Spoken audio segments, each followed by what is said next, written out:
അതുകൊണ്ട് മിനിമം ഒരു AC റൂമും ഒരു യൂറോപ്യൻ ക്ലോസറ്റ് ഉള്ള വീട് തന്നെ ഏമാത്രം. European closet എന്തിനി? യൂറോപ്പിൽ നിന്ന് വരുന്നവൻ പിന്നെ എവിടെ പോയിരിക്കൂടാ? കഴിക്കാൻ ഗുളികളിരിപ്പുണ്ടോ? വിശന്നിട്ട് കണ്ണാണ് പോയി കാലത്തിറങ്ങിയല്ലേ? ഇവന് ഇവിടെ താമസിക്കണ്ടോ? എന്തേ? അല്ല, ഇവർക്കുള്ള സർവൻസ് റൂം വേറെ ഉണ്ട്. ഇത് മാസ്റ്റർ ബെഡ്റൂം. ഏത് മാഷിന്റെ ബെഡ്റൂം? വരുന്ന ആള് പാട്ടില് കമ്പക്കാരനാണെങ്കിൽ ഇവിടെ വീണ റെഡി. എവിടെ വീണാൽ? വീണാലല്ല, വീണ റെഡി. മിസ്റ്റർ, ഇത് വീണയല്ല, ഇതിന്റെ പേരാണ് ഓർഫൻ. അവിടെ ഓർഗനായാലും വീണായാലും ഒക്കെ ഒന്ന് തന്നെയല്ലേ? എന്ന എല്ലാത്തിനും ഒരു പേരിട്ട പോരെ? അങ്ങനെയാണെങ്കിൽ എന്റെ അച്ഛന്റെ അമ്മന്റെ പേര് ഒന്നാ? അതെ, എന്റെ അച്ഛന്റെ അമ്മയുടെ പേര് ഒന്ന് തന്നെയാ. എന്റെ അച്ഛന്റെ പേര് ബേബി, അമ്മയുടെ പേര് ബേബി. നീ എനിക്ക് തന്നെ 25,000 രൂപ എന്റെ കയ്യിലും താക്കോല എന്റെ കയ്യിലും. പുടി അമ്മേ, എന്തോട്ടാ? ഞാൻ പ്രാർത്ഥിച്ചത് ഞാൻ വെച്ചാകാൻ പോകണെന്ന്.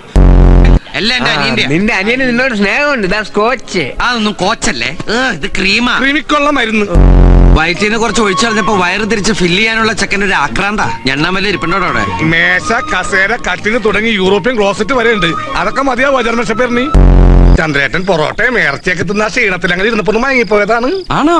അപ്പൊ എല്ലാരും നന്നായിട്ട് ഭക്ഷണം കഴിച്ചു? കഴിച്ചതല്ല, കഴിപ്പിച്ചു.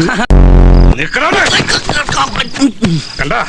ഇതെന്താ ഇന്ത്യയുടെ ഭൂപടവും? അല്ലടാ, എന്റെ കൊടൽമാരുടെ ഫോട്ടോസ്റ്റാറ്റാ. ഇല്ലെങ്കിൽ ആ രാഘവമേനോനെ സ്വന്തം മകനായ നീ പറ്റിക്കും. നീ അത് മടിക്കില്ല, വഞ്ചകനാ. ചന്ദ്രൻ, നീ എന്താ ഇങ്ങനെയൊക്കെ പറയുന്നേ? ഞാൻ എങ്ങനെ പറഞ്ഞോടാ? വയസ്സും പ്രായമായ പാവത്തിനാണോടാ ഉൾനാട്ടം വിട്ടത്? പിന്നെ ഇത്ര ആരോഗ്യമുള്ള നീ ഇങ്ങനെ നിൽക്കുമ്പോ ഞാനിങ്ങനെ നിക്കല്ലായിരുന്നു. ആൾക്കാർ ഇടിച്ച് ബോധം കെട്ട് കെടുക്കായിരുന്നു.